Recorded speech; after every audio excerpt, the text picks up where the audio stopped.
Welcome to Real Talk. We've got the latest, but not promising the greatest, look at the real estate market in the Pacific Northwest.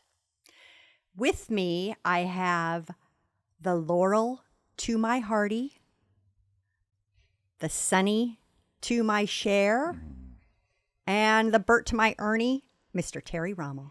Good morning. Good morning. Now, wait a minute. Am I the Siegfried or the Roy? Oh, you are the Siegfried, because I want nothing to do with tigers. Well, at least I'm not wearing Siegfried's outfit. Thank goodness for small miracles. What do you have for us this month, Terry? You know, I've got all kinds of great market data, some notable trends, some explanation of statistics, and courtesy of you, Beth Raymer, some RMLS updates. Great. So let's get started. What should our subscribers focus on this month? Here's the headline. Headlines.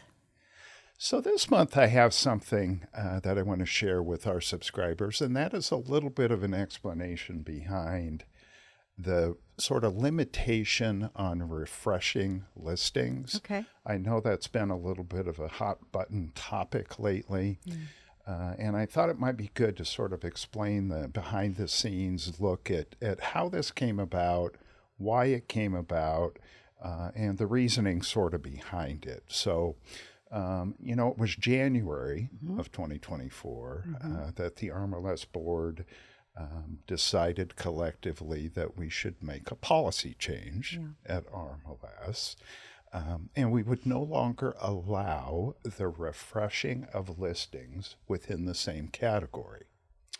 We understand that that was a strategy that was employed by some agents, occasionally, to try to refresh their listing. Right. Improve visibility of the property, you know, get it back to the top of the hot sheet, all those things. And, you know, unfortunately, the practice of refreshing listings due to market time concerns, i.e., hey, I really want to reset the days on market clock, refreshing a listing doesn't do that. Right. You know, the days on market is threaded against the address, not the MLS number. So if that was, in fact, the motivation for using this process, it wasn't all that effective. You know, there were additional ethical concerns discussed by the RMLS board.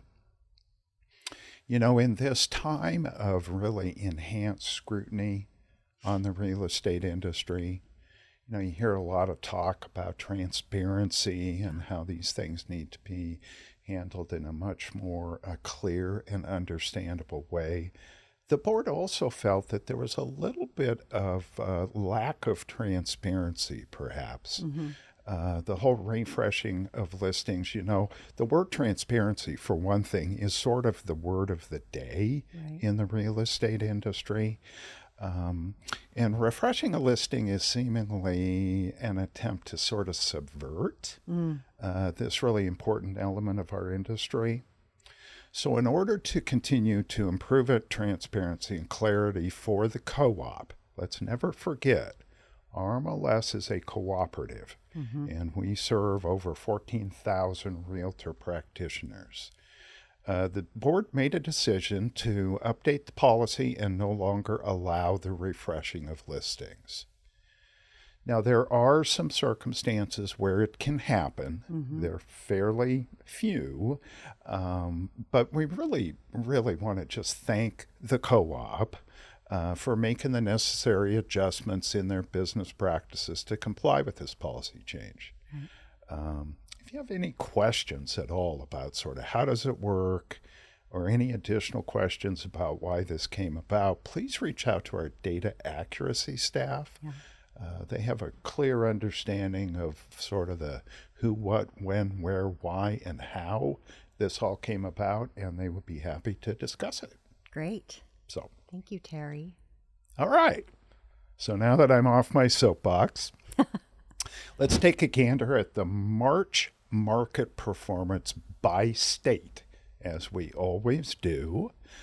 This initial set of metrics that I'm going to provide is in comparison to the previous month. And we'll start with Oregon. Okay. Inventory did sink 0.4 of a month's supply, and that means that there's a 0.9 of a month's supply drop since January. So we've lost almost a full month of supply since January. Most of the other key metrics, though, outside of a small dip in the median sales price, did see gains. So it's nice to see growth as April starts the spring pattern of new growth. It feels like there's been some inspiration in the market, finally. Yes. Oregon did see almost 700 more new listings and almost 500 more pending listings since February. Good. So that's really good. Yes. Let's cross the mighty Columbia and take a look at our Washington market. It's basically the same story as Oregon. Inventory tumbled just a bit, down 0.3 of a month, but all other categories had small gains. Good. New listings picked up 178 new properties, while sales prices grew moderately. Sales prices are always growing, it seems. Yes.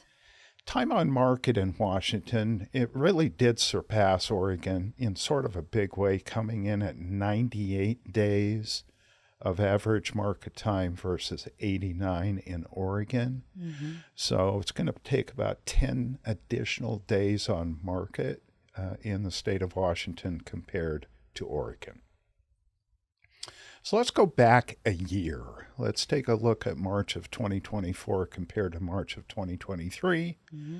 Once again, going back to Oregon, inventory is still 0.8 of a month higher than it was a year ago in March. Most other stats are up a little or down a little, but the biggest improvement is in active listings, which have about 1,400 more this year in comparison to last year. Wow. That's significant. Nice. Yeah. Unfortunately, though, that additional inventory and interest rates and all those market effects are causing market time to jump, and it's up 28 days more than it was a year ago. So that's a pretty significant increase. Right. In Washington, all the numbers are up except closed sales, which were only 8 less than March. Inventory is up 0.6 of a month, and active listings are 360 units higher. Total market time, very much like Oregon, however, is up 25 days more this year over last year. Wow. Every other category other than active listings, which basically stayed the same, took small steps up. Okay? Now, some of our regular categories. Numbers that rose or dropped sharply since last month are what we call spikes. In March, we did have a spike in the Columbia Basin. New listings rose 34 spots. Mid-Columbia increased 36 numbers, and North Coastal had 71 more than the previous month. Good. Another spike was Grant County's average sales price. That rose $140,000 to over $400,000, while Josephine's median sales price fell over $200,000 to $280,000. Wow. So pretty substantial up and a pretty substantial down in Josephine. Well, let's talk about basically trends that keep going. This is what we would refer to as a streak. Typically, we talk about longer ongoing trends when we refer to streaks, but it looks like most of our streaks have hit the end of the road. Total market time in Polk and Marion counties continued to increase for the 4th straight month, hitting 101 days of market time, but all other trends have stopped seeing sustained movement. And we do have some milestones, though, and similarly, time is the only milestone worth measuring this month. Total market time keeps hitting high points. For Columbia Basin, it's the highest it's been since 2018. For Lane County, it's the highest since 2016. Wow. Southwest Washington is higher than it's been since 2015. And for Portland Metro, it's the highest it's been for a decade. Wow. Since 2014, we've seen the highest amount of market time.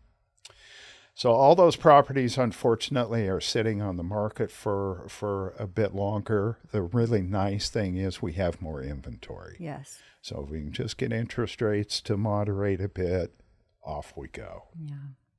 Now, new construction. In terms of new construction or new growth properties, Portland Metro dropped 23 units, so that's down just a bit. Yeah. Southwest Washington rose 20 spots, so to sort of offset Portland, Southwest Washington jumped up a bit. Lane County fell 7 spots. Okay. So it looks like March didn't really bring the inventory everyone hopes for, but small gains were definitely seen. Since we're knee-deep in statistics, now's a great time to introduce a new segment, appropriately called Understanding Statistics. Yeah. Here's our statistical specialist, Jordan, with some stat tips. So we put out a lot of statistics, so it's easy to be confused about the differences between them when many of them are very similar. So here is an explanation for a couple of the ones we provide. Inventory is a metric for assessing market supply and demand dynamics. We keep it at the very top of our market action reports because it's one of the very first stats we want subscribers to be able to look at. It's calculated by dividing active listings by closed sales. A low inventory suggests a high demand relative to supply. On the other hand, a high inventory suggests a low demand relative to supply. There's a bit of an ideal sweet spot between having enough properties for buyers to choose from, but not so many that there aren't enough buyers to purchase them. Next, let's get into active counts. Since statuses are constantly changing, the number of active counts you see in are a snapshot in time. They represent the number of active listings on the day the data was pulled. For example, on the March market action, active counts show the number of active listings as of April 1st. Knowing the active counts gives realtor a snapshot of available supply, enabling them to gauge market competitiveness. I hope that helps. I'll be back next month with more stat breakdowns, but if you have any questions, email us at communications@rmls.com. Now for some RMLS news. Make sure you go take the annual technology survey. Yes. If you want your feedback considered for what programs and tools we make available to you, this is your chance. This year's survey is only 2 questions and won't take more than 2 minutes. Plus, you may win a $250 gift card. Look nice. for the link on RMLS Web or in your weekly newsletter. Also, it's Fair Housing Month, and we'll be providing resources to promotions and collateral all month to help support equality in the housing market. Nice. Yeah. Aligned Showing continues to grow. Broadcast messages just became unlimited. Nice. And there's a new route feature to explore which lets you manage multiple showings, and there's a slew of new upgrades on the mobile app. So just search Aligned Showings on RMLS Web to learn more.